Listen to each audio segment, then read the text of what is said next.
Buenos días, les damos la más cordial bienvenida a esta mesa redonda con motivo del Día Internacional de la Mujer que organiza la Comisión de Equidad y Género del Instituto de Investigaciones Filológicas de la UNAM. El título de la mesa es El trabajo femenino en la literatura y la historia y será llevada a cabo por investigadores del instituto, los cuales se van a enfocar a presentarnos a la mujer en diferentes aspectos, la vida cotidiana, como lectora, en la ciencia. Esta mesa ha sido coordinada y organizada por la doctora María Teresa Galás. Nuestra dinámica, cada ponente dará su trabajo, después al terminar será la ronda de comentarios y preguntas. Así que le damos la palabra a Wendy Phillips, quien es investigadora del Centro de Estudios Clásicos, y el título de su trabajo es La cortesana como mujer independiente en la India antigua. Wendy, adelante. Hola, buenos días, buenas tardes, 4 minutos que ya son la tarde. Muchas gracias a la doctora Galás por la invitación a participar en esta mesa. Muchas gracias a la organización conjunta de este evento, a Elvia por la presentación. Y bueno, pues para aprovechar nuestros minutos vamos a comenzar con el tema. Yo les voy a hablar de la mujer en la India antigua, pero de una categoría específica de mujer, que es la cortesana. Digamos que el único grupo que verdaderamente podía considerarse como una mujer independiente.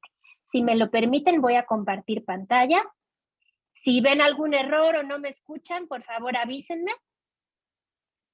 Bueno, ¿qué son las leyes de Manu? Es el primer tratado legal del cual se tiene noticia en la India antigua, el cual tiene una tradición de transmisión que hace posible que podamos leer ese tratado legal. Y en el capítulo 9 de este tratado consiste en una serie de preceptos relacionados con las mujeres, es decir, el capítulo 9 de las leyes de Manu está específicamente dedicado a las obligaciones y los derechos de las mujeres. Y bueno, una cita que siempre viene a colación para ubicarnos más o menos cuál era el papel de la mujer en la India antigua, les voy a invitar a leer esta cita directamente de las leyes de Manu, que dice: en la infancia, la mujer debe estar sujeta a su padre, en la juventud a su esposo, y cuando éste muera, debe estar sujeta a sus hijos. Una mujer nunca debe ser independiente. Entonces, creo que ya con esta entrada tenemos una idea muy clara de exactamente cuál es el rol de la mujer. Es decir, la mujer pertenece siempre a una colectividad normalmente familiar, en la que de niña está sujeta al padre, en la de joven al esposo y ya de mayor a los hijos. Entonces, siempre su ámbito de acción se define con relación a la colectividad en la que ella está suscrita. Aquí la traducción que puse fue: una mujer nunca debe ser independiente. Si nos ponemos un poco más, pues más cercanos a lo que dice exactamente el texto, no es la palabra independiente lo que usa, más bien lo que nos dice es: una mujer nunca debe andar suelta en el sentido de que no sabemos en qué manojo amarrarla, si con el esposo, con el hijo, con el padre. Entonces, ¿a qué manojo pertenece cada mujer? Y esa es una cuestión muy importante en la India antigua, y vemos que de hecho en la actualidad también todavía existen vestigios de esta, pues, digamos, dificultad de ubicar a una mujer sola, sin un entorno colectivo que la defina. Y esto, pues, por ejemplo, las mujeres que han viajado a la India solas, pues podrán dar cuenta de cómo son vistas de una manera muy, pues, extraña, en el sentido de que, bueno, esta mujer, ¿a quién pertenece o de dónde pertenece? ¿Cómo viene y anda suelta, sola, caminando por los lugares, subiéndose a trenes, bajándose, arreglando sus cosas ella misma? Entonces, aquí lo que quiero hacer, una contraposición, es entre esto que es la generalidad del papel de la mujer en la India antigua y en particular centrarnos en un grupo cuyo nombre técnico, digamos, son las gánica. Gánica quiere decir cortesana, pero un tipo muy particular de cortesana o de mujer de servicio.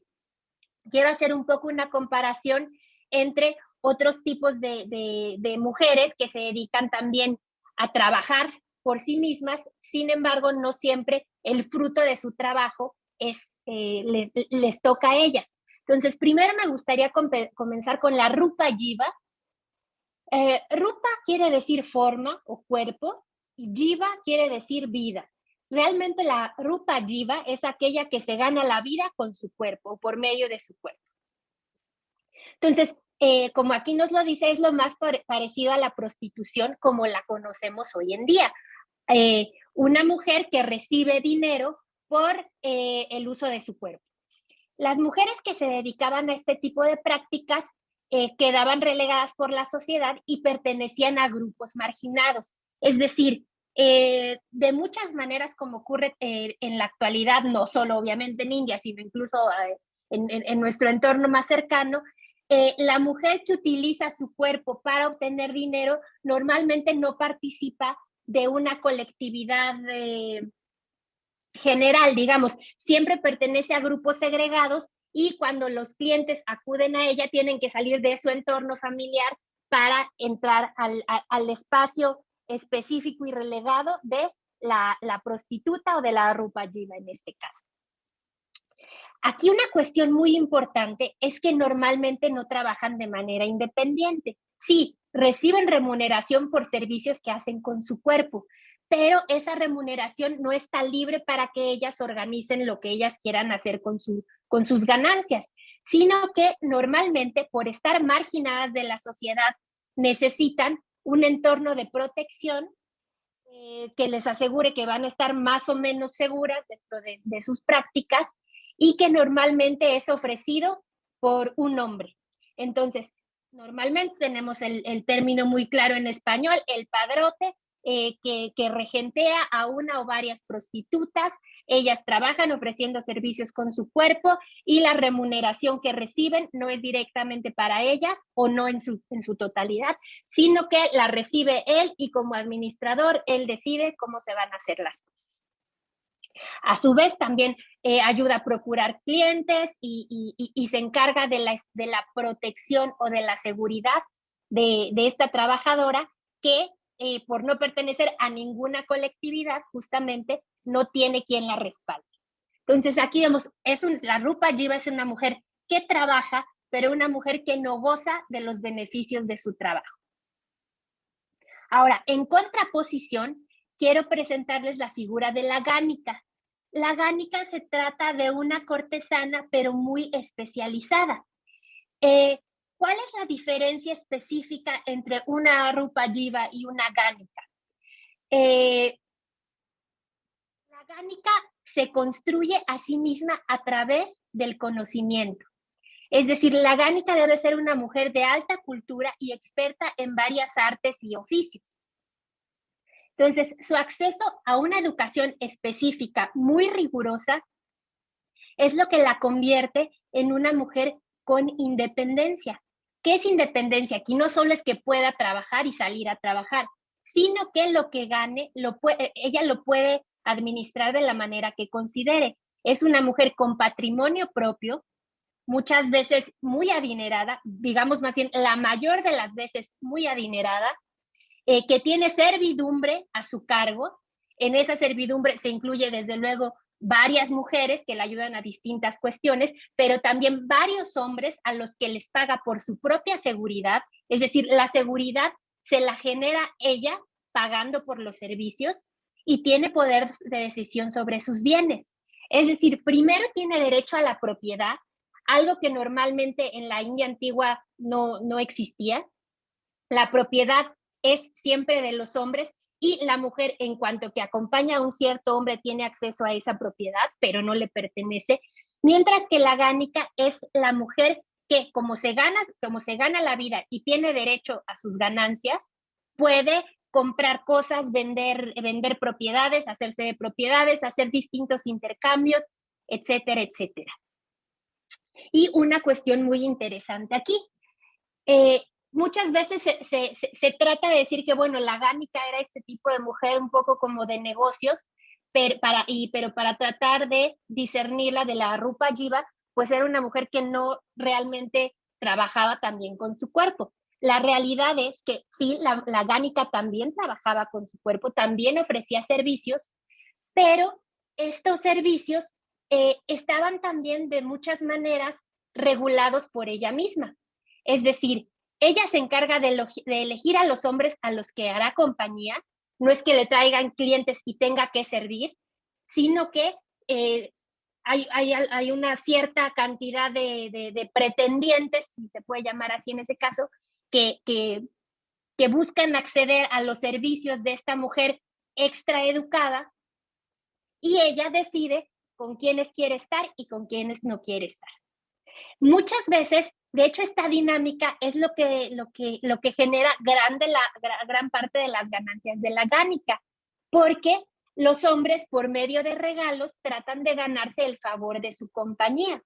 Entonces, a través de esos regalos, pues ella puede, o a través de simplemente el gusto de decir, con este hombre sí quiero estar y con este hombre no quiero estar, entonces ella va definiendo quiénes van a ser, no necesariamente sus clientes, sino que normalmente la gánica se organizaba por medio de un cierto tipo de relaciones a corto, mediano o incluso largo plazo.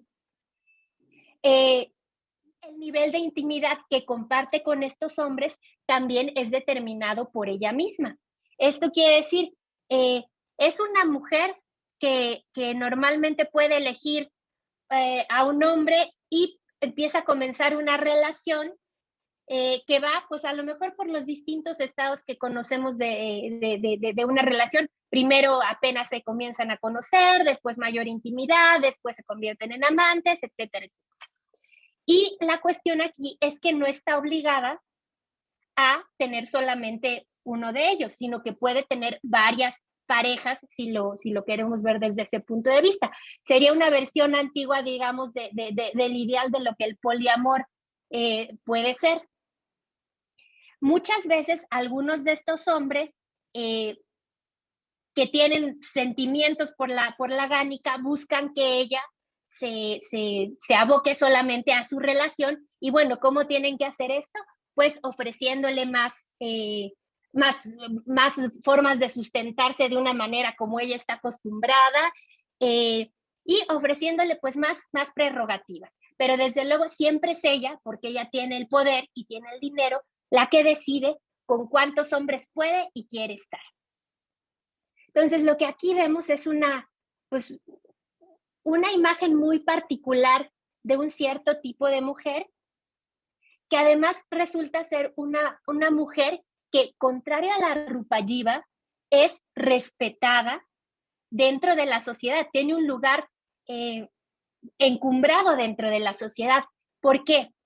Bueno, pues primero porque como es una mujer con sus propios medios, tienden a ser benefactoras de una pequeña población o de un pequeño grupo de familias. Por ejemplo, las familias de sus sirvientes se encargan ellas de proveer, y entonces alrededor de ellas siempre hay una especie de comunidad a la que ella le está ofreciendo beneficios materiales. También una cuestión de prestigio. La relación con una gánica es una cuestión de prestigio que define muchas veces el estatus de las personas. Entonces, si algún hombre quiere pertenecer a un cierto tipo de estrato social, dentro de la política, dentro de las artes, etcétera, pues una relación con una gánica, y dependiendo qué gánica, hay algunas más prominentes que otras, pues le va dando puntos dentro de ese estatus. Incluso los reyes acuden a las gánicas a solicitar, por ejemplo, como favores: mira, va a venir este rey de otro lugar, queremos hacer una alianza, te pido por favor que seas tú quien lo atienda, que seas tú quien le muestre la ciudad, y que nos acompañes durante las negociaciones. Pero fíjense cómo aquí es un cambio muy, muy diferente de cómo se posiciona este tipo de mujer en relación no solo a la Rupa Yiva que decíamos, sino a la mujer general. Entonces, normalmente y en muchas ocasiones no necesariamente es la reina o las princesas quienes podían acompañar a los reyes en este tipo de negociaciones, sino que ellas permanecían en su espacio acotado, mientras que la gánica se presentaba para hacer todas las labores de recibimiento, de atención hacia los invitados muy importantes. Aquí les muestro, por ejemplo, una imagen de una casa de gánicas, donde ustedes pueden pues, ver varias escenas propias de este tipo de situación. Vemos aquí a una gánica viendo cómo entran los grandes guerreros en carruajes que van a venir a visitarlas, cómo los recibe, cómo los pasan a los interiores. Primero para comer, para beber, para platicar. Si la situación lo amerita, a lo mejor pasan al recinto más interno para estar juntos y compartir intimidad. Tenemos, por ejemplo, hay fuente con jardín, lo cual nos implica la riqueza en donde se llevan a cabo estas reuniones y las grandes fiestas en las que los que están allí son, como decíamos, personas muy encumbradas tanto en las artes como en la política. Y bueno, ¿qué es la diferencia? ¿Qué es lo que hace la diferencia entre la mujer normal y la gánica? La diferencia es única y exclusivamente, en este caso, la educación. Como ustedes saben, en la India antigua, la pirámide social estaba dividida en 4 estamentos específicos. Uno, el de los brahmanes, digamos, los intelectuales, el de los kshatriyas, que son los guerreros o los políticos, los vaishyas, que son los comerciantes a gran escala, y los sudras, los servidores. Y los oficios o las profesiones, como lo queramos poner, están determinadas por la casta en la que uno nace. Si alguien nace sudra, sirviente, no va a poder dedicarse a las actividades que se dedican las otras 3 clases y viceversa. Entonces, las otras clases, por ejemplo, si alguien nace brahman, tendrá que ser o sacerdote, o maestro, o consejero, es decir, dedicarse al conocimiento. Si alguien nace guerrero, pues tendrá que dedicarse a la guerra, a la política, a la diplomacia, a todo este tipo de labores relacionadas con la gobernanza. Y así, sucesivamente. Luego, las mujeres que también nacen dentro de las mismas castas solamente pueden casarse, o idealmente, no solamente, idealmente solo deben casarse con hombres que son de su misma casta. Es decir, mujer que nace en casta de brahmanes, mujer que se casa con un hombre de casta de brahmanes. Mujer que nace en casta de guerreros, se casa con un hombre de casta de guerreros. Y así.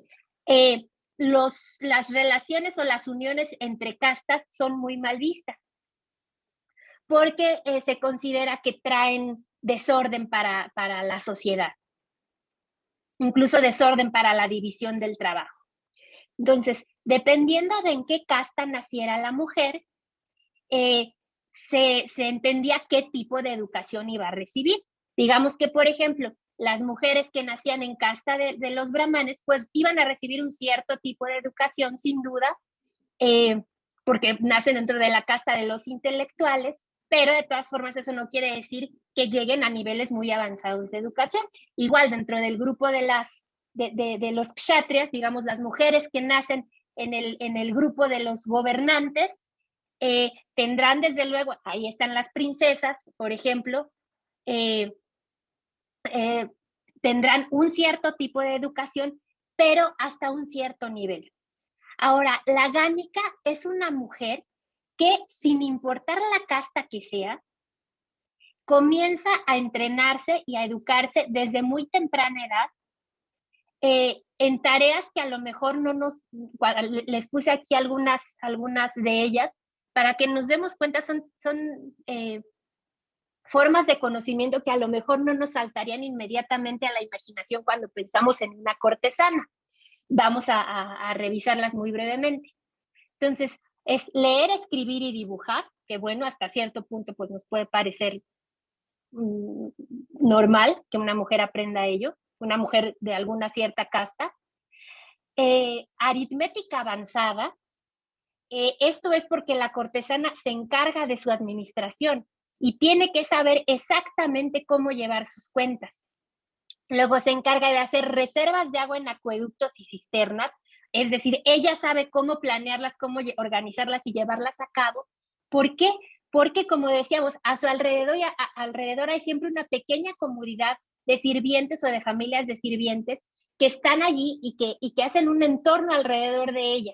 Y entonces ella necesita proveer para las necesidades específicas de esas personas. Tiene conocimientos de química, primero porque tiene que hacer perfumes, ungüentos, pero también medicinas y distintas cosas que le son propias de su profesión. Por ejemplo, formas y maneras para no quedar embarazada durante las distintas partes de su vida.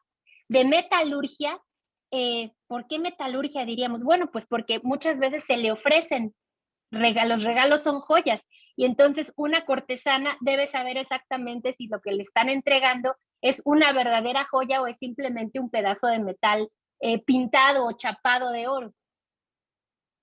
Debe saber de estrategias de guerra porque es la encargada de comentar con los hombres encargados del gobierno y acompañarlos durante sus reuniones. Entonces, ella tiene que tener la posibilidad de aportar y dar opiniones que tengan sentido.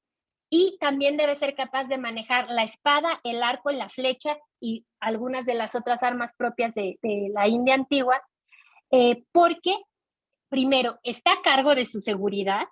Desde luego, como decíamos, la deja reposar en los guardaespaldas, y de alguna manera lo quieren llamar de esa forma, pero al mismo tiempo está muy consciente que la que se tiene que defender es ella misma. Entonces, esta parte es muy importante también dentro de el abanico de cosas que tiene que aprender y estudiar. Y bueno, pues la imagen de la cortesana siempre es esta de una mujer muy educada, incluso bondadosa, generosa, con la cual es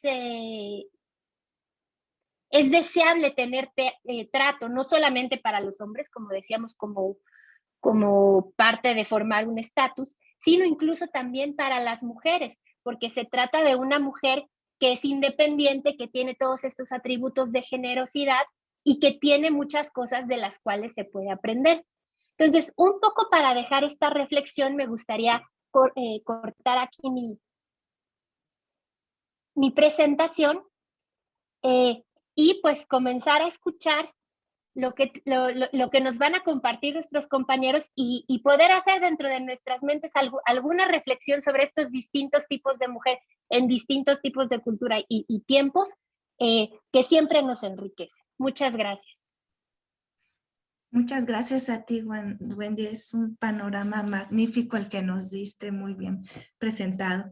Bueno, damos ahora la palabra al doctor Carlos Rubio del Centro de Estudios Literarios. El título de su trabajo es Mujeres que leen ficción caballeresca y mujeres lectoras en la ficción. Adelante, doctor. Muchas gracias, Elvia, por la presentación, y quisiera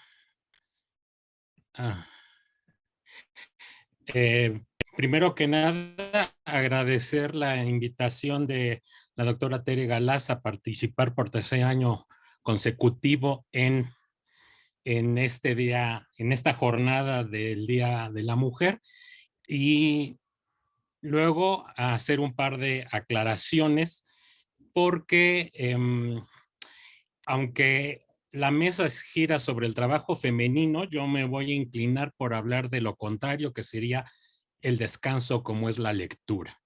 Y en segunda aclaración sería que incluso cuando propuse el título, creo que no fue tan claro, y esto se debe a que constaría de dos partes. Por un lado, hablar de las mujeres que en la realidad leen, y por otro, de las lectoras, pero al interior de la ficción. Entonces, Creo que en ese sentido he modificado el título que aparece en las redes sociales y espero que quede después de mi exposición claro el tema. Tal vez el primer antecedente que habría que tener es que la primera representación que tenemos de una mujer lectora la encontramos en la iconografía. Y el antecedente más antiguo sería el de Santa Ana. De acuerdo con las investigaciones de Estrella Ruiz Gálvez, hasta finales del siglo XV, la imagen de Santa Ana correspondía a la del origen de una dinastía que culminaba con Cristo. Y aquí tenemos dos representaciones. Una es una escultura donde vemos a Santa Ana que trae a María Niña y esta a su vez trae al niño Jesús, y al lado una representación de Da Vinci. Pero ¿qué sucede hacia el siglo XV? Que empieza a ser vista como una madre educadora. Y estas son, por ejemplo, imágenes posteriores donde vemos que lo que se encuentra es María leyendo, o más bien siendo enseñada a través de un libro por su madre. Y esta será la imagen que se va a difundir o se va a imponer a lo largo del siglo XVI. Esta representación renacentista es clarísima. A decir de la investigadora ya mencionada, normalmente o evidentemente el libro se trata de una Biblia y al parecer en algunas representaciones claramente se lee parte del Salmo 45, Audi Filiam. Ahora bien, hay que hablar de las mujeres. ¿Qué es lo que va a suceder posteriormente? Que esta imagen de Santa Ana educadora se va a reflejar también en María. También María se convertirá en educadora. Veamos, por ejemplo, en este clarísimo cuadro de la Anunciación del Veronés, cómo durante la Anunciación es incluso la misma María la que está leyendo. Bueno, esto podríamos pensar que forma parte de un imaginario en el sentido de que, bueno, tanto Santa Ana como la Virgen María constituyen un ámbito muy peculiar de lo que sería el saber femenino. Sin embargo, vamos a ver que en la realidad, desde la Edad Media, hay mujeres que saben leer.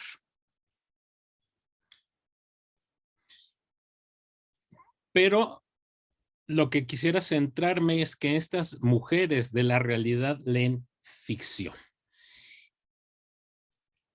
Esta es una interesante representación medieval, finales del 14-15, donde la que tenemos es a la Magdalena leyendo, lo cual es interesante.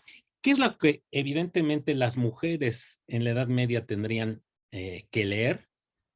Principalmente libros de horas, que aquí está representado este bonito par de manuscritos ilustrados, y los salterios. Los libros de horas diríamos que son estos textos en los que se consignan las devociones de las horas y de los tiempos. Y el salterio, por su parte, es la recopilación de los salmos. Este era, pues, las lecturas propias de mujeres. Sin embargo, vamos a tener a una figura tan importante como Leonor de Aquitania, que en distintas ocasiones ya nos ha hablado Carmen Armijo en estas charlas, donde su papel fundamental va a ser el que es reconocida como protectora de los trovadores. Pero al margen de la poesía, ella y su segundo marido, Enrique II Plantagenet, lo que van a fomentar va a ser el desarrollo de la ficción artúrica. Y aquí es donde ya entraría propiamente esta idea de lectoras de ficción. Y no menos importante va a ser la misma función de promotoras de la leyenda artúrica, sus hijas María de Champaña y Alice de Blois. Ahora bien, el ser promotoras no necesariamente implican que sean lectoras en el sentido de poner sus ojos sobre un texto. Sin embargo, es obvio que la lectura medieval o el conocimiento medieval se percibe mediante el oído. Y esto es muy claro, donde los libros mismos de los trovadores o de los romancistas de este entorno Plantagenet dicen que se va a escuchar, que recitan, que dicen.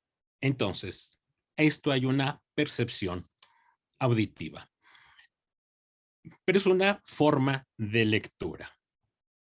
Ahora bien, otro ejemplo femenino va a ser la notoria Christine de Pizan. Ella no solo una gran lectora, sino también escritora. Y que no he de detenerme en ella, dado que se trata de antecedentes. Pasemos ya al siglo XVI. Es evidente que vamos a tener en esto que ya había planteado, una dualidad entre las lectoras que son capaces de posar sus ojos sobre los textos y poder decodificarlos, y unas lectoras que solo son auditoras de ficción. Ahora bien, a partir de los datos con los que contamos actualmente, sería imposible deslindar cuántos de los ejemplos que voy a dar son lectoras autónomas o solo son escuchas.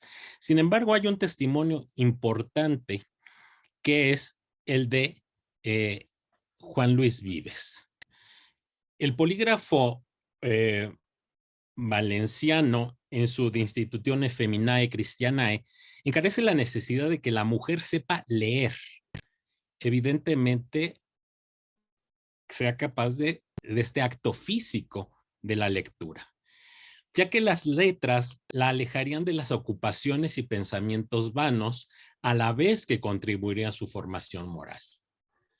De más está señalar que Vives recomienda únicamente lecturas devotas, y lo cito: el Testamento Nuevo, el Testamento Viejo, San Ciprián, San Agustín, San Ambrosio, San Hilario, San Gregorio, Boecio, San Fulgencio, Lactancio, Tertuliano, etc.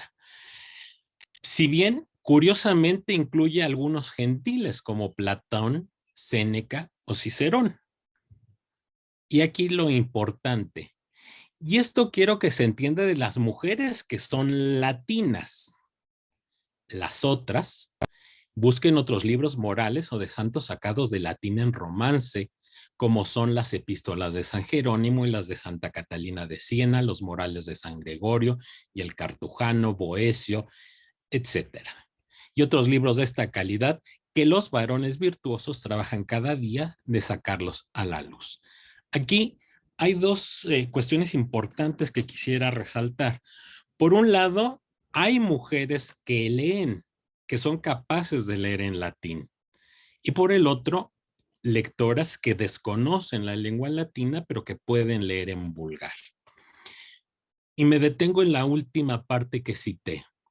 Otros libros de esta calidad que los varones virtuosos trabajan cada día de sacarlos a luz.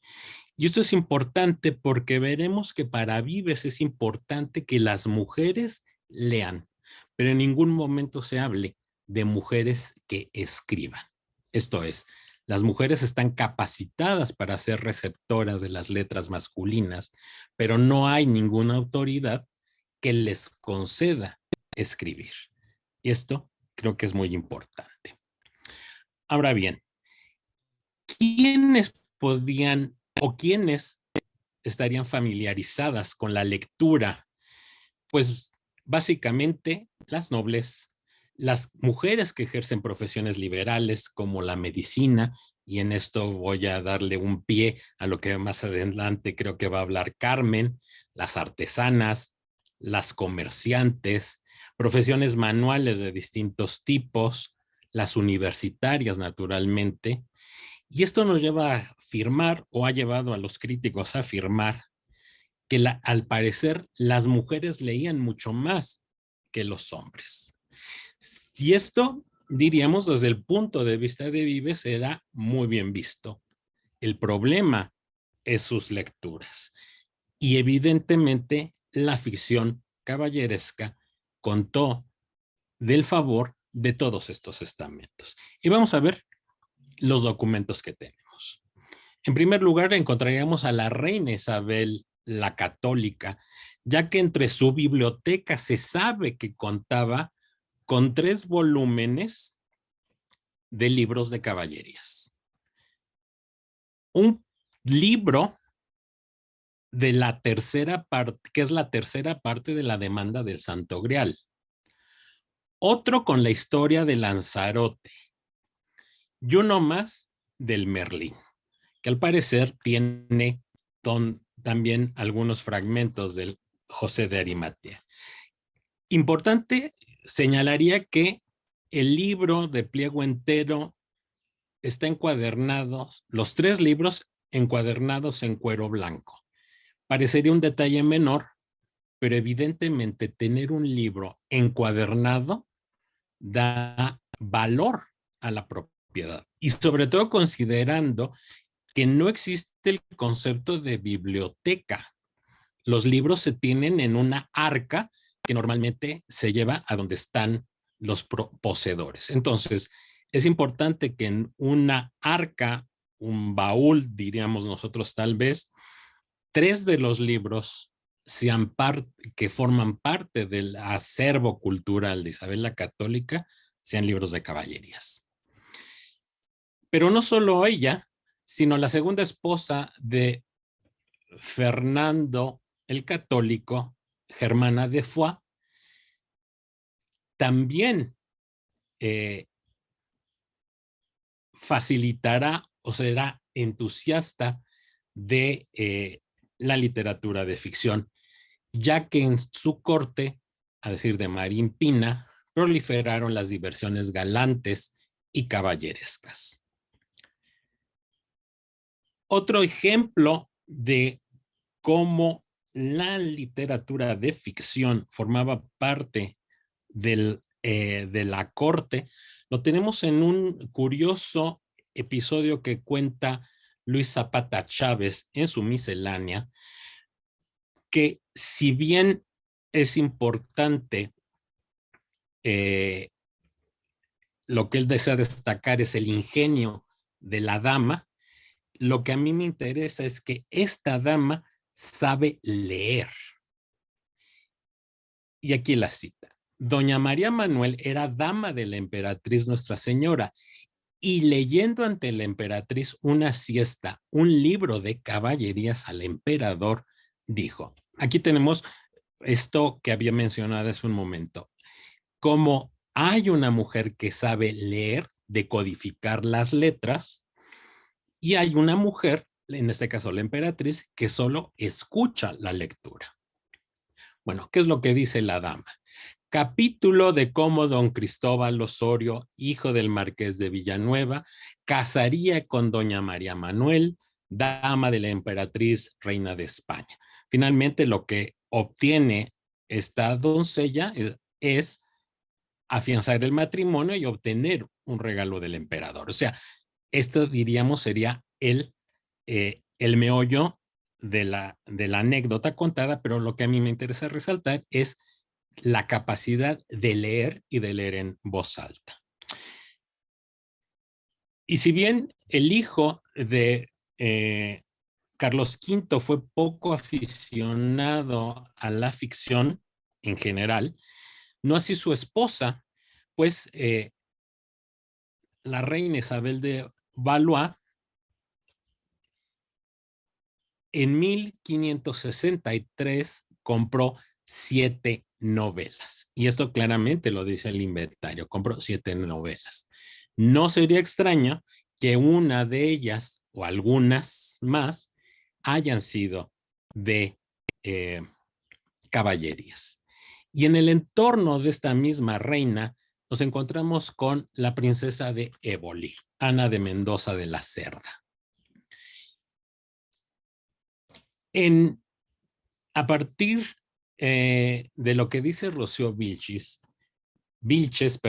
la princesa de Éboli se situó en un entorno de lectura femenina de libros de caballerías. Primero en su infancia, con la influencia de su madre, Catalina de Silva, y de su tía paterna, María de Mendoza, y más tarde en el contexto madrileño de la corte, concretamente durante los años de reinado de Isabel de Valois. En sus últimos días, los libros de caballería seguían presentes en la vida de doña Ana de Mendoza, y es muy probable que los títulos que tenía consigo al morir en Pastrana fuesen solo los últimos que conservaba después de largos años de encarcelamiento y traslados. Otra noble más sería Brianda de la Cerda y Sarmiento, duquesa de Béjar, que al morir se encuentra entre sus libros un libro de Cristialán de España. ¿Qué sería este libro Cristialán de España? En realidad es el libro Cristalián de España, que al parecer, bueno, no al parecer, sino todos los datos hacen pensar que es obra escrita por una mujer. Pero es importante que solo un libro de caballerías que tiene la duquesa conserve un libro de caballerías. Ahora bien, hay una pregunta que hay que hacerse y que lo menciona Trevor Dodson. ¿Estamos ante la biblioteca de una mujer o ante la biblioteca de un hombre que por avatares del destino ha acabado en manos de una mujer? Si bien hay dudas, esto no impide que al formar parte del acervo patrimonial o llegado al matrimonio, en este caso, se haya leído o conocido el contenido de estos textos.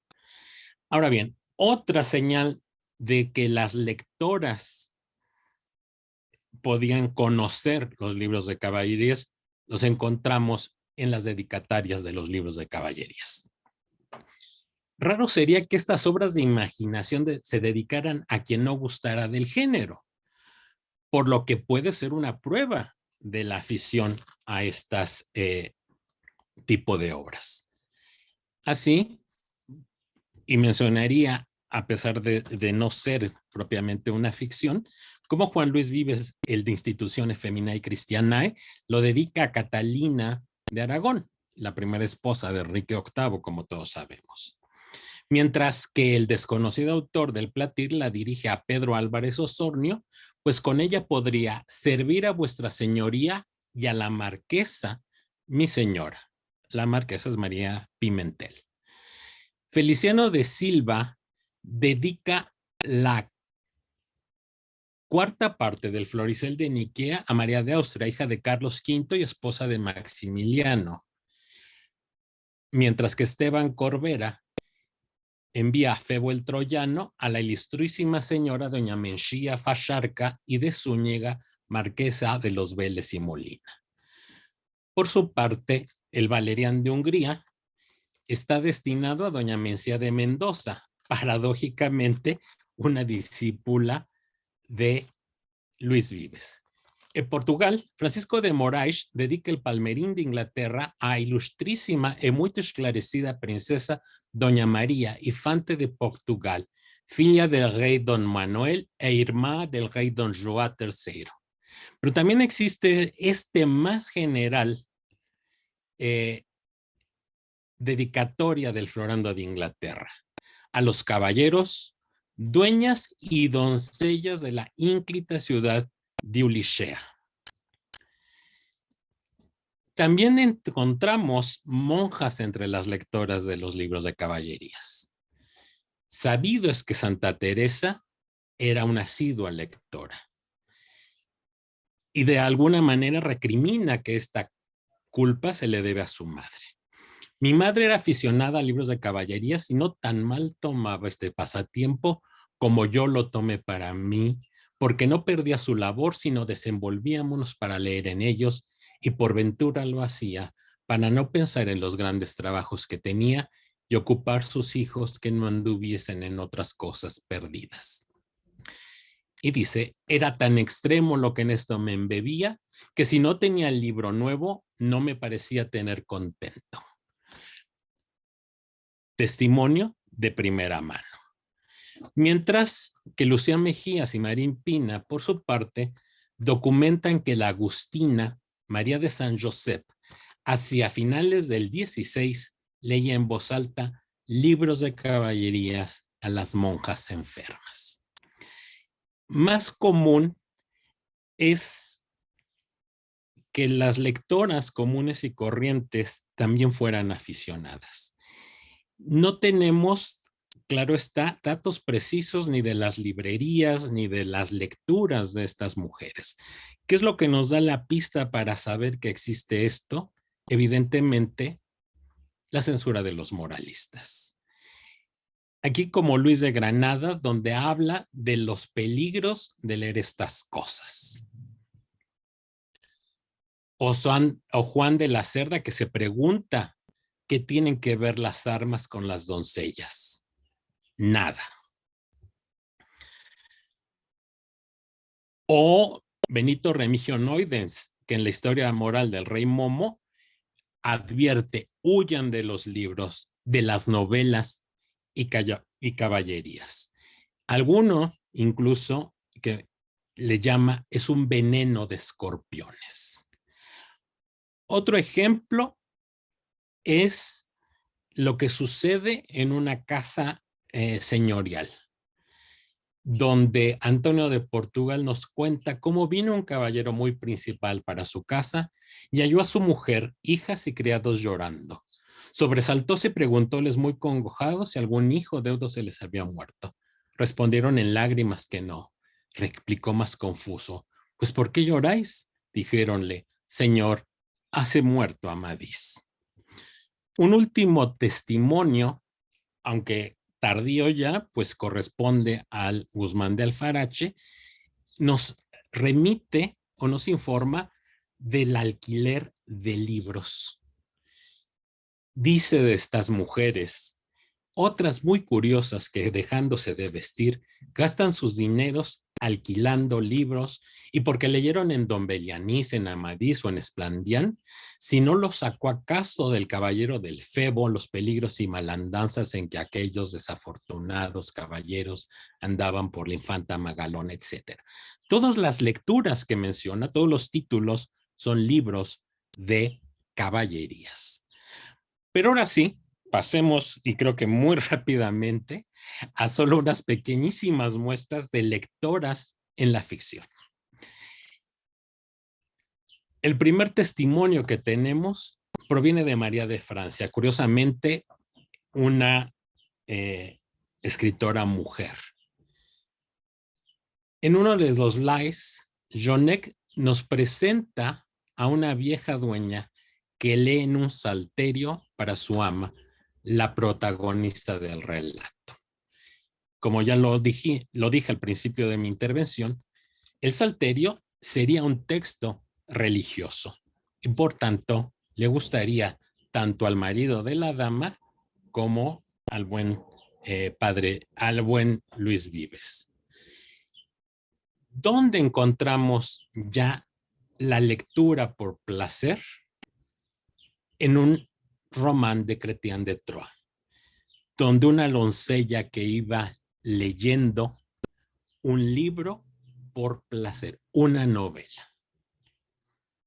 Igualmente, el Cifar nos nos informa de esta lectora que lee al infante Roboán en voz alta una historia de Ivain, diríamos la anterior.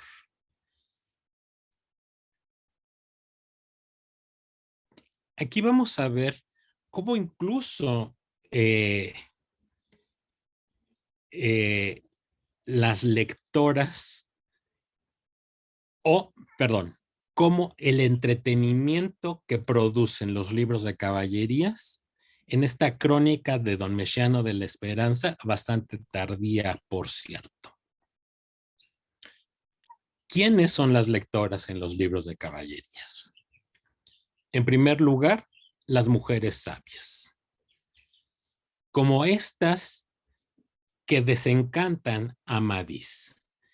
Entraron por la puerta del palacio 2 doncellas y traían en las manos muchas candelas encendidas y pusieron de ellas a los cantos de la cámara donde ya Amadís yacía. Una de las doncellas sacó un libro de una arquita que el sobaco traía y comenzó a leer por él. Evidentemente, Amadís es desencantado. Claro, se trata en este caso de un libro mágico. Pero vamos a ver que también hay unas mujeres sabias, como la sobrina Julianda, sobrina de la sabia Urganda. En las Ergas de Esplandián, el autor o supuesto transcriptor de la historia de Esplandián le entregan un libro, pero está en letra griega. Y por eso es incapaz de leerlo. Entonces, tomando esa doncella el libro de las manos del maestro, declarándole de lo que en él estaba en el lenguaje que yo muy bien entendía, comenzó a leer desde allí, donde dicho que es cuando Esplandián fue partido en la tumba de la presencia de la señora. Es interesante porque aquí, si el libro estaba en griego, lo más probable es que no solo era lectora, sino traductora. Un personaje muy peculiar es el de la sabia Melía, quien a pesar de su aspecto salvaje y de vivir en medio de un áspero paisaje, posee una gran biblioteca en el interior de la cueva. Y esto lo sabemos porque lo dice claramente uno de los personajes. Mi señor, dejaste en la cueva de esta infanta muchos y muy preciados libros por donde ella obraba. Y si por bien lo tuvierdes, no es razón que allí encerrados sean. Nuestras obras de ficción son ricas en epistolarios, en intercambios epistolares. Muchas de ellas enviadas entre caballeros y muchos de ellos emanados por figuras de poder como reyes, emperadores o caballeros.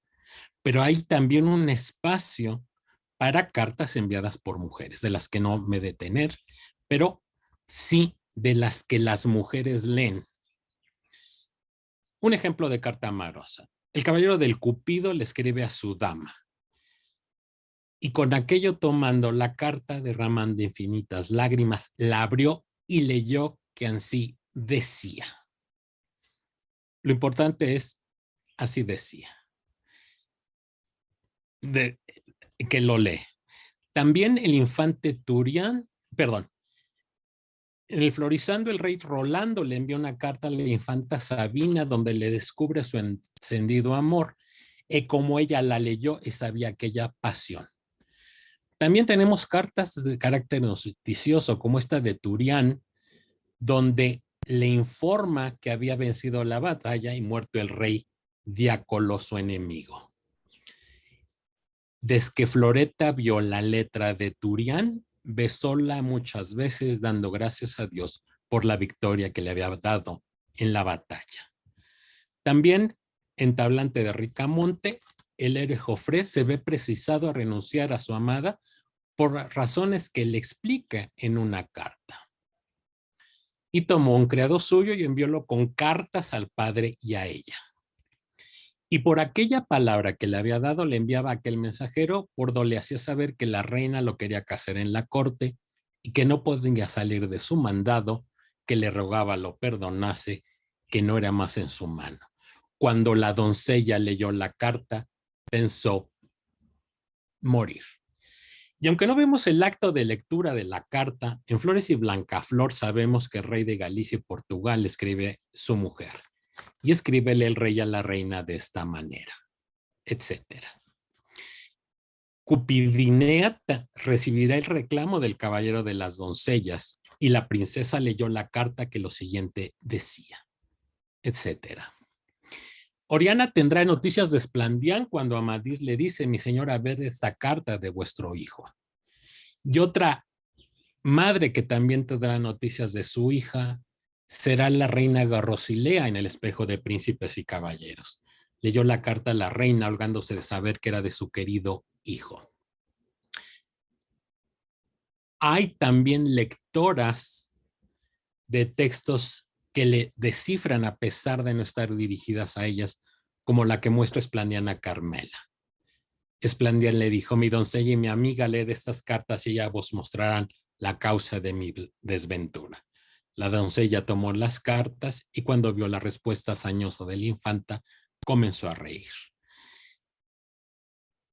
Pero las lectoras de ficción no solo son lectoras de cartas, también se enfrentarán a inscripciones, como esta en la tercera parte del espejo de príncipes y caballeros, donde un par de damas encuentra una daga y sacando la cuchilla de la rica vaina, vieron que de una parte y de otra estaban letras y al remate de ellas un rostro de dama con otro de caballero. Codicia les dio de leer las letras y lo remitieron ambas las infantas a la duquesa de Saboya, la cual las leyó así. Crisanea, infanta de Holandia, dueño natural del gran tártaro Andronio.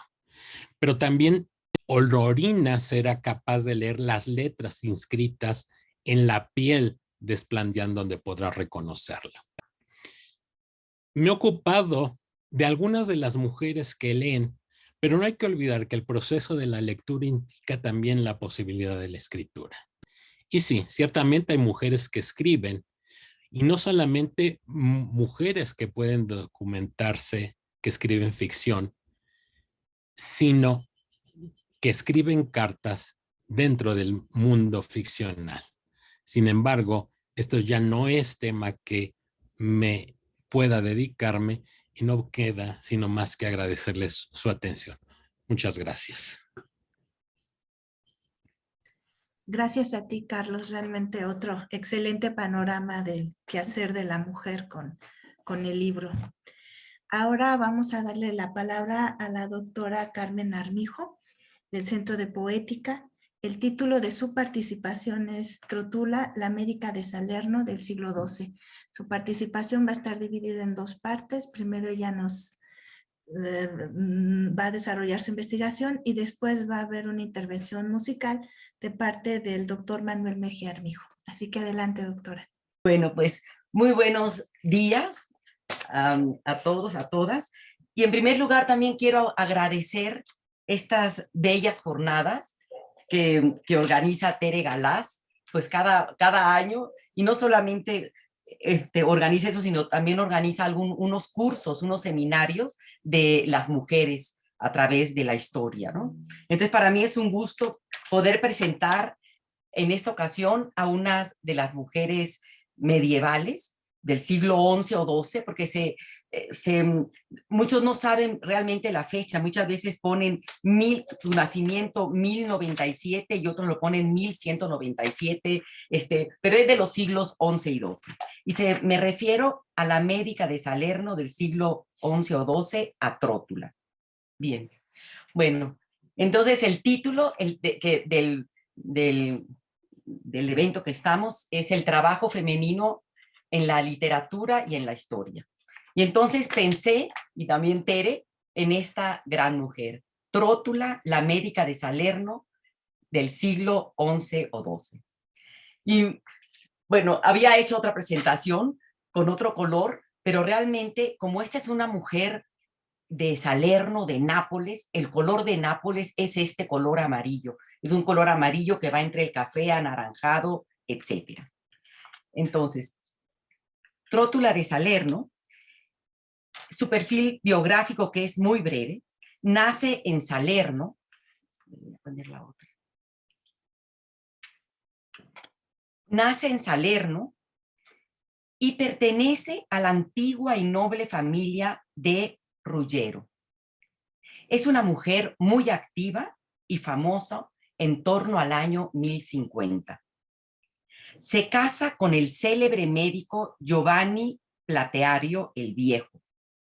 Y concibe 2 hijos, Giovanni el Joven y Mateo, conocidos también estos como maestros de la escuela, los Magistri Platerai, concretamente. Debido al débil perfil biográfico que tenemos de Trótula, para adentrarnos en su vida, para averiguar quién fue realmente, cuándo vivió, qué obras se le pueden atribuir con certeza y cuáles no, es esencial tener un conocimiento sobre la Escuela Médica Salernitana. Ven, aquí tenemos la Escuela Médica Salernitana. Según los antiguos cronistas, en los orígenes legendarios de la Escuela Médica Salernitana, famosa a través de los siglos, también con el nombre de Hipocrática Civitas, la ciudad de Hipócrates, encontramos 4 maestros, Elino, Ponto, Adela y Salerno, que enseñaban la ciencia médica a sus alumnos, respectivamente en hebreo, griego, árabe y latín. Lo que indica simplemente que la escuela salernitana fue un crisol en el que poco a poco se fundieron todas las grandes corrientes del pensamiento médico antiguo. Vamos acá esta imagen que es muy bella. Y acá estamos otros que están en esta parte haciendo un estudio también. La terapia hipocrática, dietética y medicinal estaba de hecho en la base de las enseñanzas de la escuela de Salerno, a que dio brillo en el siglo XI la actividad, y sí resalto, del laico Garioponto y del monje arzobispo Alfano. Estos 2 médicos son buenos ejemplos de la libertad y la apertura cultural de este ambiente salernitano, en el cual griegos y latinos, árabes y judíos, monjes y laicos actuaron codo a codo, uniendo armoniosamente sus conocimientos. En una realidad cultural tan abierta y viva, se concibe perfectamente la presencia y la actividad impensable en otro lugar de un nutrido número de mujeres de las que habla a menudo Bernardo de Provenza en el Commentarium Supertabular Salerni, redactado en la segunda mitad del siglo XII. Por otro lado, la existencia de estas primeras mujeres desconocidas está respaldada por los testimonios relativos a algunas mujeres que se supone vivieron en Salerno entre el siglo XIII y XIV, expertas todas ellas en la medicina. ¿Cómo? Ven, acá está, ay, se me fue. Vemos acá el mapa de Italia medieval, vemos acá el reino de Nápoles en amarillo, que es en la parte de la bota, y vemos aquí dónde está Salerno. Entonces, imagínense la situación geográfica que tenía esta universidad. O sea, aquí estamos hablando todavía del Imperio Otomano, vean aquí todo esto, entonces es esta riqueza con la que estamos viendo que se nutre. Aquí está una escena de la Escuela Médica de Salerno, con todos estos diferentes culturas que estaban al mismo tiempo. Y aquí está Trótula y la dama de Salerno. Estas podían ser Abela, Rebeca, Guarna, Mercuríades, Francesca di Romana y Constanza Calenda. Bernardo nos informa con detalle sobre las recetas de las anónimas mujeres, a las que alguna vez acusa de charlatanería. Sin embargo, muchas de estas, ay, que se me va, no sé por qué se va.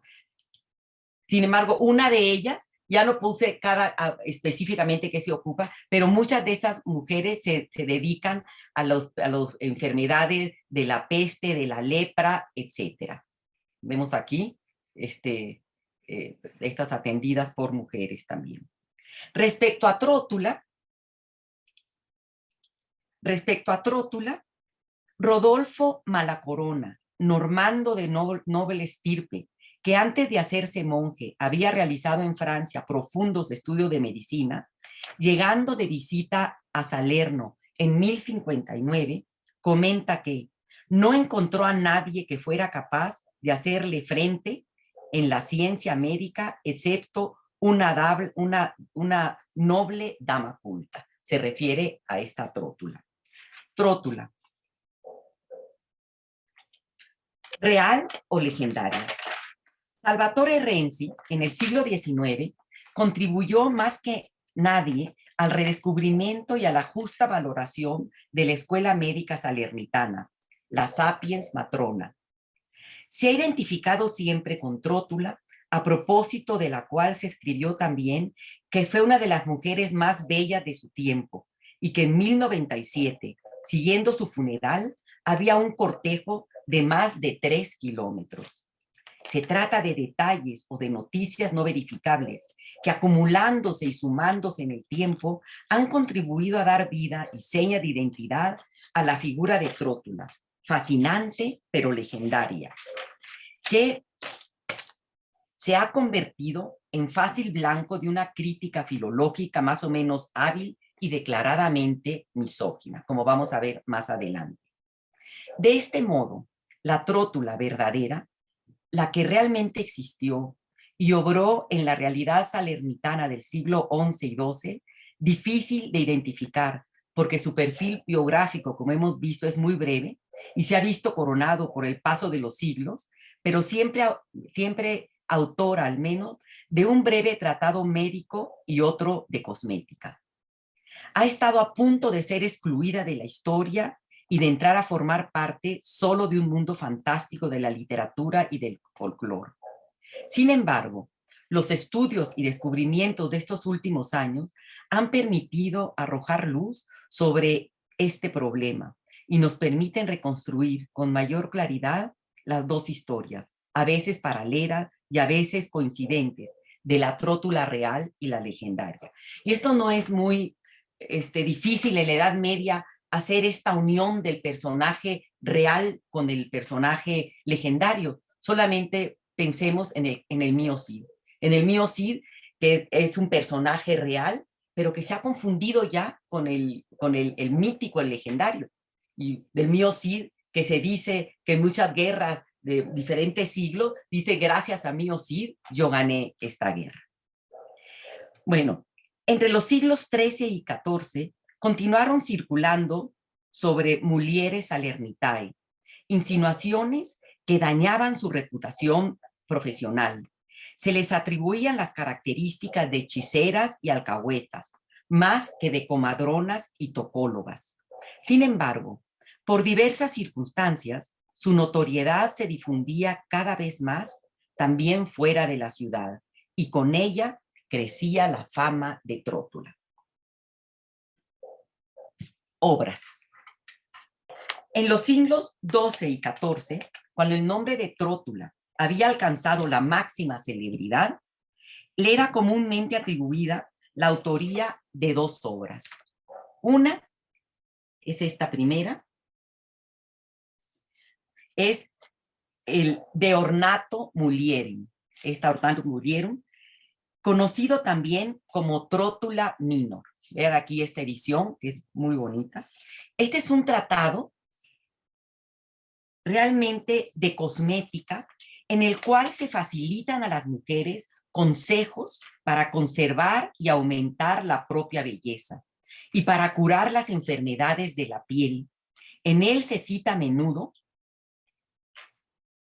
la fuente y autoridad a las mulieres salernitanae. Aquí está pues un baño privado para una mujer, copia del siglo XII de la obra esta. Entonces vean aquí las imágenes, que son muy bellas.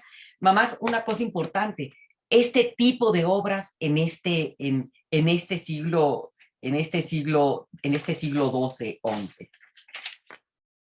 Las recetas de ornato relativas al cuidado del cuerpo y a la cosmética en general están recopiladas en una única sección en el largo capítulo 61.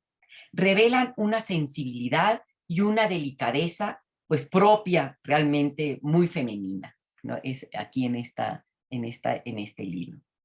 Trótula, de hecho, enseña a las mujeres cómo eliminar las arrugas y el vello superfluo, cómo restituir la blancura a los dientes, cómo poseer una piel blanca y sonrosada, cómo librarla de las pecas y de las impurezas, cómo hacer desaparecer la inflación de la cara y las bolsas de los ojos. Ahora hay tantas cremas en las perfumerías. Y cómo curar las grietas de los labios y encías. Especialmente cuidados son, sin embargo, los consejos sobre el modo del maquillaje, el rostro y los labios. Y cito una parte de su libro. Las mujeres de Salerno ponen una raíz de clamátide en la miel y luego con esta miel se untan la cara, que adquiere un espléndido color rosado. Otras veces, para maquillarse la cara y los labios, recurren a miel refinada, a las que añaden clemátides, pepino y un poco de agua de rosas. Hay unas recetas bellísimas que no me da tiempo realmente de decir de todos, ¿no? Pero vemos cómo el capítulo cierra con un apartado dedicado íntegramente al cuidado de los cabellos, que contiene indicaciones sobre todo tipo de tintes y sobre el modo de combatir la calvicie, fortalecer el cabello, hacerlo ondulado, largo y suave, y darle volumen. Parece que le copiaron a ella los comerciales de los diferentes champús. Algunos consejos son singularmente llamativos. Dice, para aclarar los cabellos, encierre el mayor número posible de abejas en una sartén nueva, quémalas en el fuego, empasta con aceite y unta el cabello con este preparado. Esto lo pone en su tratado. El otro, para tener cabellos largos y negros, dice, tome una luciérnaga verde y después de haberle cortado cabeza y cola, la hierva en aceite común y se unte la cabeza de este aceite que hace el cabello largo y negro. Entonces, veamos estas recetas que son realmente muy, muy impresionantes. Vemos aquí los cuidados del cuerpo. Cuidados del cuerpo no solo cuando uno acaba de tener el parto, sino cuidados del cuerpo de la mujer en general. Pero acá vemos estos cuidados, esta limpieza, que es parte de Trotulamino, porque ella recomienda la higiene diaria, recomienda el ejercicio físico, recomienda los masajes con aceites, una dieta equilibrada y saludable, y como les dije ahorita, muchas recetas curiosas de cosmética también. Veamos la otra obra. La siguiente obra se llama Passionem Mulierum ante, in et postpartum. Las enfermedades de las mujeres antes, durante y después del parto. Conocidos también como trótula major o simplemente trótula. Vemos aquí una médica, esa es una imagen muy famosa, vestida de verde y rojo, que sostiene un frasco de orina con la mano derecha de un manuscrito del siglo XIV. Y además nos damos aquí a cuenta de los manuscritos, todo este arte de los manuscritos que tenemos desde el rayado de las hojas, el tipo de caligrafía, que nos enseña mucho todos estos manuscritos. Entonces, este libro, Passionibus Mulierum, es el primer tratado de ginecología atribuido a una mujer. Es un auténtico manual de obstetricia, ginecología y puericultura, del cual circulaban en los numerosos manuscritos que lo han transmitido dos versiones distintas que abren con las palabras cum autor y ut decuris. Podría ser como autor, ya me dirá Tere, o como cuidador, como de los cuidados que se deben de tener. Vamos a ver cuál es realmente el arte médica que estamos viendo en este libro, en esta escuela también. En este punto, Galeno y la medicina salernitana, de la cual estamos hablando, se apartan de la concepción hipocrática, pues mientras que Hipócrates confiaba en la acción regenerativa de la naturaleza, por la cual el médico debía dejarse guiar, Galeno sostenía que la tarea de este, en cambio, era de combatir los síntomas de la enfermedad, alejando del cuerpo la causa de esta, la materia peccans.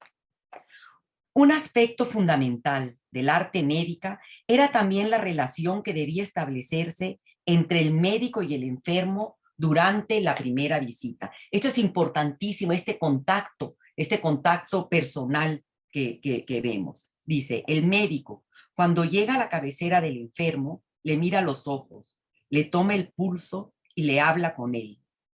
Es este el momento del reconocimiento de los signos del mal. Luego, el médico se retira para examinar la orina del paciente y llegar a través del análisis de los datos a su disposición y ha de formular el diagnóstico de la enfermedad. En la tercera fase, el médico vuelve a la cabecera del enfermo, le comunica el pronóstico y le percibe el tratamiento. Este era también el procedimiento adoptado por Trótula con sus pacientes. Nos lo muestra el párrafo que pertenece al capítulo 20 de las enfermedades de las mujeres,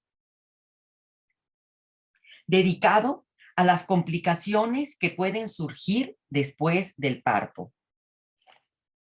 Este pasaje permite realizar algunas consideraciones. En primer lugar, es evidente que Trótula figura en él no ya como autora, sino como brillante protagonista de un singular episodio. En segundo lugar, se desprende con claridad que son precisamente el cuidado y el reconocimiento y el consiguiente diagnóstico lo que permite a la experta obstetra determinar la terapia justa, evitando la intervención quirúrgica del paciente.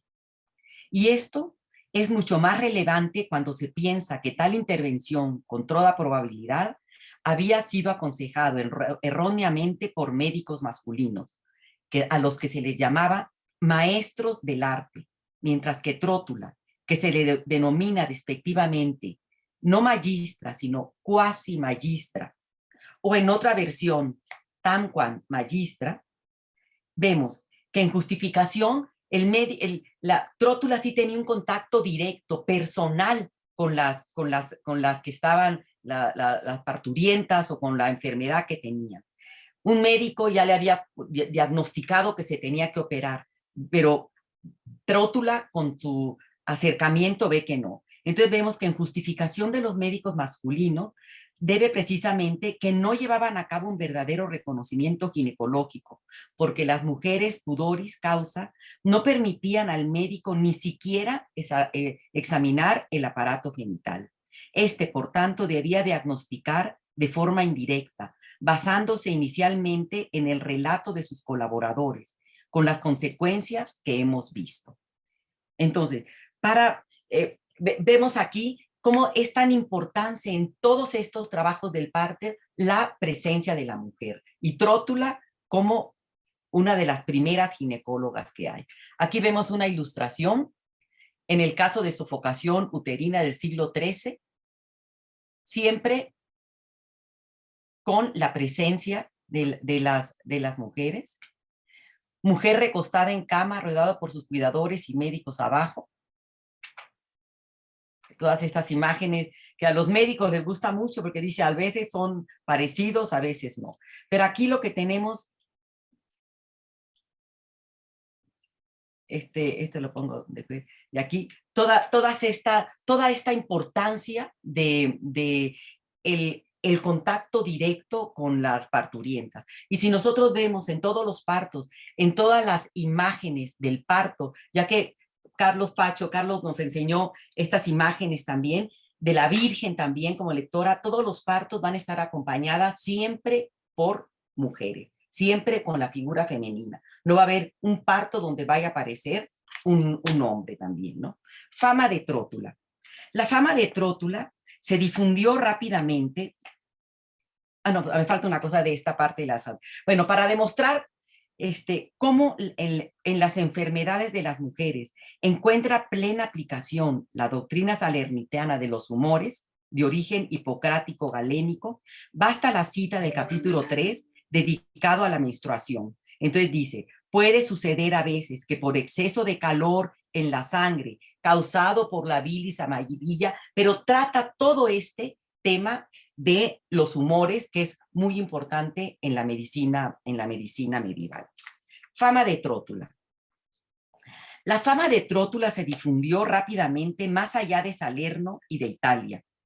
En la historia del mercado de las hierbas, en francés, evidentemente, el trovador parisiense Rutebeuf, eso me acuerdo muy bien, Cristina lo estudia muchísimo a este médico, del cual hay noticias entre 1215 y 1280, pone en boca de un charlatán que se hace pasar por herborista las más grandes alabanzas de Trótula. Entonces, este mismo trovador va a estar, hasta ahí van a llegar a París, a donde sea, la fama de Trótula, ¿no? Este afirma, de hecho, no ser un típico vagabundo que va contando patrañas, sino trabajar al servicio de una noble salernitana llamada Trota, que es la mujer más sabia de todo el mundo y que envía sus emisarios a distintas regiones, a Puglia, Calabria, Toscana e incluso a los bosques de Ardenas, estos bosques que quedan entre Francia, Luxemburgo y Bélgica, que son preciosos, para matar animales feroces y extraerle los ungüentos que pueden servir para curar a los enfermos. Bueno, y acá vemos con todos los hierbas, dibujo de un manuscrito de este herbario. Presenta una mujer embarazada en reposo, mientras las otras sostienen en su mano una hierba de polio y prepara una mezcla con el mortero. Y lo que estaba diciendo Wendy, aquí una de las habilidades de las mujeres era esta parte de conocer toda esta parte de las hierbas, de hacer perfumes, de hacer medicinas, etcétera. Entonces, para los enfermos, a él en particular le han hecho jurar que enseñará a quien quiere escucharle cómo librarse de las lombrices. Cerca de un siglo después, recuerda a Trótula también Chaucer en los cuentos de Canterbury. La mujer de Bath cuenta una vez, llena de irritación, cómo su quinto marido, el clérigo Hankin, gustaba de hojar con gran placer un volumen en el que estaban recopiladas las obras de muchos autores. Entre los autores figuraban, en compañía de Tertuliano, Crispino y Eloísa, precisamente Trótula. Entonces era un ser realmente que no pasaba desapercibido. Estas explicaciones no parecen del todo convincentes, pero la mención de Trótula indica de nuevo que su fama, superando los límites de la lengua científica latina, se iba extendiendo por las literaturas vernáculas. Prueba de ello son las traducciones más o menos libres que se llevan a cabo en los siglos XIV y XV, al irlandés, francés, al alemán, al inglés antiguo y medio, al flamenco y al catalán, realizadas principalmente a partir de los dos primeros libros de Poema Medicum, constituidos por la reelaboración en verso de los dos tratados habitualmente atribuidos a Trótula, el que les he dicho, el Ordo, el Trótula Minor y el Trótula Mayor. Manuscritos y ediciones. Hasta hoy se conocen alrededor de 100 manuscritos pertenecientes a los siglos XIII y XIV, que contienen íntegra o parcialmente los tres tratados de Ornato y dos versiones de Passionibus, atribuidos a Trótula. Mencionada también como Trota, Trocta o anónimamente Sanatrix Salernitana, o sea, curandera o curadora de Salerno. Pero a partir de 1554, los manuscritos fueron abandonados, porque en ese año se publicó en Estrasburgo la primera edición impresa. En ese tiempo, el recopilador alemán Georg Kraut, que ejercía de profesión médica en Alemania, consagró a Trótula las primeras 35 páginas de un volumen misceláneo titulado Experimentarius Medicinae. Lo reordenó personalmente en un único tratado, disponiéndolo en una sucesión arbitraria. Las ediciones siguientes, casi todas concentradas en el siglo XVI, reprodujeron en esencia el texto propuesto de Kraut y contribuyeron, por tanto, a la difusión de un texto estructurado de manera distinta a la de los siguientes originales, pero que hasta hoy sigue siendo el único publicado. Mujer médico, descrédito, con todas estas publicaciones. Para complicar las cosas, uno de estos editores en el siglo XVI, Hans Caspar Wolff, sostuvo que Passionibus Mulierum era la obra de un tal Eros. O sea, ya estamos viendo aquí en un siglo que la quieren hacer desaparecer. Decía, pues son todos estos criterios misóginos, machistas también. Y los filólogos del siglo XX, de hecho, han ido todavía más lejos. Algunos sostienen que la abreviación TT o Trot pertenecen en el manuscrito más importante, se resuelven en el nominativo Trotus, transformando pues a Trótula en un nombre, como si fuera Trotus.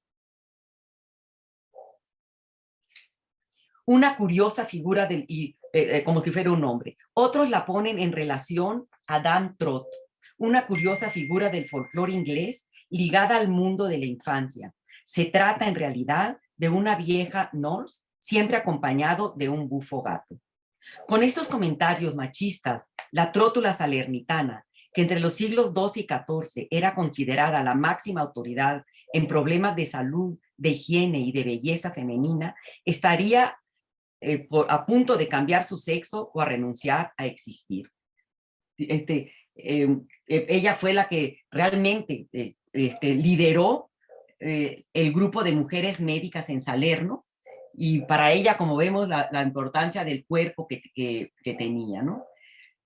Finalmente vemos que los historiadores italianos de la medicina han sostenido que Trótula existió, que indudablemente hubo mujeres en la Escuela Médica de Salerno y que los maestros más importantes que tuvo la Escuela de Medicina al comienzo fueron mujeres. Parece evidente que al final de la Edad Media, cuando se hablaba de trastorno de enfermedades femeninas o de cosmética, se hacía referencia a Trótula como a una autoridad indiscutida. Su condición de mujer le granjeaba la confianza de sus iguales, mientras que la pertenencia a la Escuela Médica Salernitana era garantía de la calidad, de la validez de las terapias que proponía. Entonces, vemos que es impensable pensar, que no existía, como muchos lo quisieron quitar. Fue una mujer realmente en una escuela, en una universidad laica, porque hubo otra médica, en una que también, no solo médica, herbaria, música, visionaria, que era Hildegarda de Bingen, en el mismo, casi en el mismo, un poquito más adelante, en el mismo siglo, pero esta mujer no se puede realmente igualar. Y vemos que realmente las mujeres, el destédigo que le quieren dar, pues es toda esta concepción que se ha tenido de la misoginia. He hablado mucho de la concepción clerical de las mujeres y cómo estaban para servir, como nos dijo Wendy aquí, que pasaban del padre al esposo, al hijo, etcétera. Pero vemos aquí una mujer independiente y que tenía también como terapia, hemos visto que tenía también esta terapia musical, tenía esta gran sensibilidad para el cuidado tanto médico, tanto personal del cuerpo de la mujer. Y yo le doy la palabra a Manuel para que continuemos. Hola, buenas tardes. Pues es un gusto participar aquí con ustedes. Gracias a Carmen por esta invitación. Yo les voy a presentar una pequeña interpretación musical que me inspiré para ella en estos en estos momentos tan importantes en la consideración médica de Trótula, de la recuperación de la mujer después del parto, y sobre todo haciendo énfasis en la importancia de la música y la interpretación de los instrumentos con un objetivo curativo, terapéutico, que es tan característico en la gente de conocimiento de la Edad Media, de la Baja Edad Media. Y para ello utilicé un instrumento que es el laúd medieval, que es un instrumento muy, muy importante en todas las culturas que juegan un papel, que jugaron un papel muy importante en la Escuela Médica de Salerno. Fue un instrumento, pues, por supuesto, muy importante en la cultura persa. Fue un instrumento clásico muy importante ya para este siglo XI, ya había adquirido un esplendor máximo en la cultura árabe y también en la cultura turca y bizantina está presente. Y bueno, pues, por lo tanto, no nos extrañaría nada que se haya naturalizado en la cultura europea desde el siglo X. Aunque, bueno, va a ser un proceso muy, muy paulatino, esta naturalización. En los siglos XI o XII, los laúdes europeos, pues, seguían teniendo características muy, muy similares a los instrumentos de Oriente. Y bueno, me parece además que es un instrumento muy, muy femenino. En la cultura árabe hay varias historias muy detalladas de mujeres al estilo de la gálica que nos hablaba Wendy, estas mujeres independientes. Hay un caso por el siglo IX de una mujer llamada Shamila en el Medio Oriente, que era esclava y a través de su trabajo musical es que compra su liberación. Luego se vuelve una mujer muy prominente y una mujer con estas características que se mencionaron, que tenía bienes, que tenía independencia, que tenía muchas relaciones con la gente de poder de su tiempo, y ella tocaba el laúd. También en Las Mil y Una Noches aparecen historias de mujeres laudistas con mucho detalle musical. Y bueno, también me llamó la atención como mencionó Carlos, que entre las lecturas recomendadas para las mujeres por Vives está la lectura de Boecio, que es el teórico de la música de mayor referencia durante la Edad Media. Entonces, pues el laúd y la música me parece que es muy importante el papel de la mujer que tuvo en la Edad Media, no suficientemente reconocido, pero tenemos testimonios de la importancia que tiene, y por eso fue que elegí este instrumento para hacer esta pequeña participación. De las fuentes musicales no les voy a contar. Si quieren, al final podemos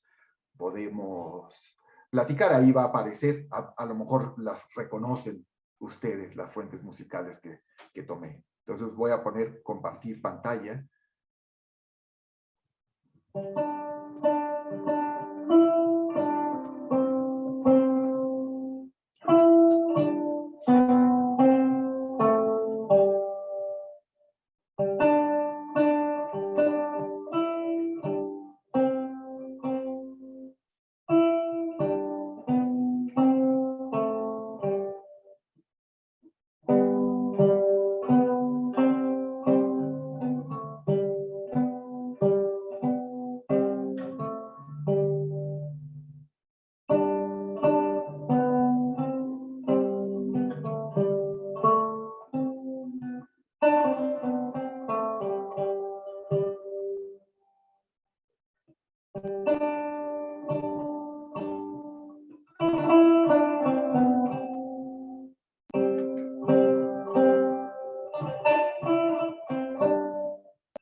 Bueno, muchas gracias. Espero que se haya transmitido sin contratiempos, que luego uno aquí de este lado no sabe qué está pasando. Como pueden, ahí al final aparecieron las fuentes musicales que utilicé para hacer esta atmósfera. Pues muchas gracias. Muchas gracias, Manuel. Excelente. Felicidades a todos los ponentes y bueno, el público manda muchos saludos. Y incluso Oscar Reyes comenta felicitaciones, necesaria y oportuna las reflexiones que se han dado.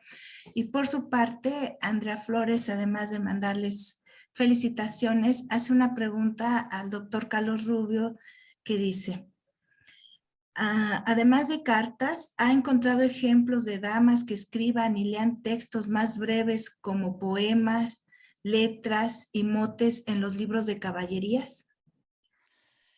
Andrea, bueno, muchas gracias por tu pregunta. Evidentemente, casi toda la parte poética creo que se escucha, y en este caso lo que quería ver era propiamente los textos decodificados con la vista por las mujeres. Incluso ya preparando la presentación, me di cuenta que también habría que incidir en quiénes son las mujeres que leen y qué tipo de textos, pero de momento la idea solamente era ver cuáles eran los textos leídos físicamente, o sea, lo que llamaríamos el acto de lectura físico, no la escucha. Pero creo que sería un tema para seguir explorando. Y gracias por tu presencia y por tu pregunta. Muchas gracias, Carlos. Hay otra pregunta para la doctora Armijo que dice, por el tipo de recetas para los cosméticos se ve la influencia del Medicamina Facie Feminae de Ovidio. ¿Esto se ha demostrado en la obra de Trótula? Bueno, como vimos, aquí tiene mucha influencia de toda esta escuela de la terapia hipocrática de Galeno, tiene toda esta influencia, es un crisol. Es que yo no puedo poner la cámara, no sé por qué, no me puedo ver. Dice que no es posible iniciar video. O sea, tiene toda esta influencia, no solamente de ellos, sino tiene toda la influencia de la saber hebreo, griego, árabe y latino. Estoy seguro que sí, ¿cómo se llama? Sí tiene toda esta influencia de muchas culturas.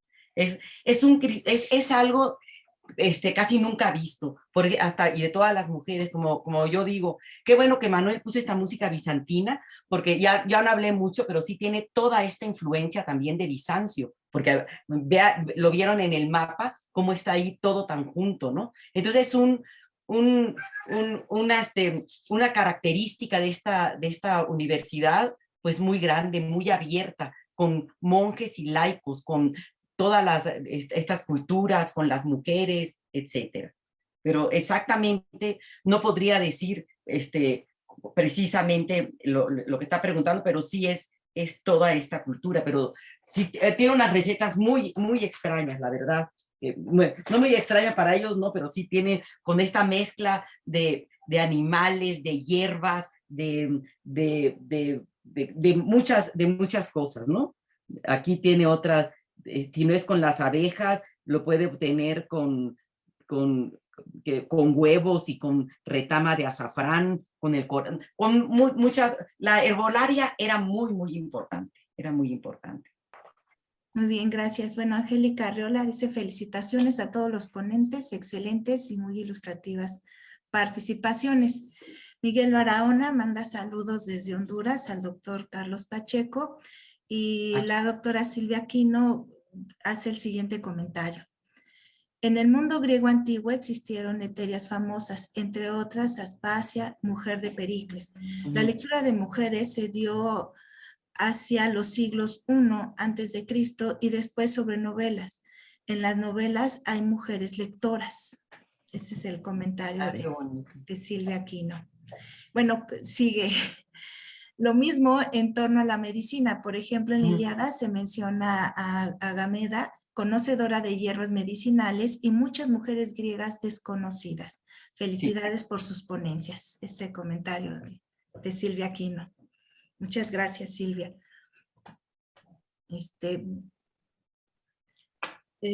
Angélica Arreola hace el siguiente comentario. El trabajo médico de las mujeres se ha visto menospreciado aún en la actualidad, hoy por ejemplo con las parteras. Y bueno, no sé si ustedes, nuestros queridos ponentes, tengan otro comentario. Yo quisiera decir algo respecto al comentario de Silvia. Sí es importante señalar que, diríamos que a partir de las invasiones bárbaras, esa continuidad cultural se ve interrumpida. Por eso es importante que digamos, no solo las mujeres dejaron de leer, incluso los hombres dejaron de leer. Y por eso es tan importante señalar que, por ejemplo, Carlomagno era analfabeta. Entonces, sí es importante ver que si griegos y romanos leían, a partir de las invasiones, toda esta bagaje o estas capacidades de lectoescritura se perdieron. Entonces, vamos a ver que la Edad Media es muy analfabeta, que no indica que sea inculta, pero sí analfabeta. Y creo que ese es el sentido, o sea, distinguir el acto de lectura del acto de escucha, ¿no? Entonces, por eso es importante, casi diríamos como que es un reinicio de el aprender a leer. Muchas gracias, Carlos. Bueno, pues ya no hay más comentarios. Con esto daríamos por terminada esta excelente mesa, el trabajo femenino en la literatura y la historia, y agradecemos a todos los asistentes, al instituto, al equipo técnico con Arturo y sobre todo a todos nuestros ponentes por este gran mosaico que nos presentaron para conocer el trabajo femenino en la literatura y en la historia. Muchísimas gracias.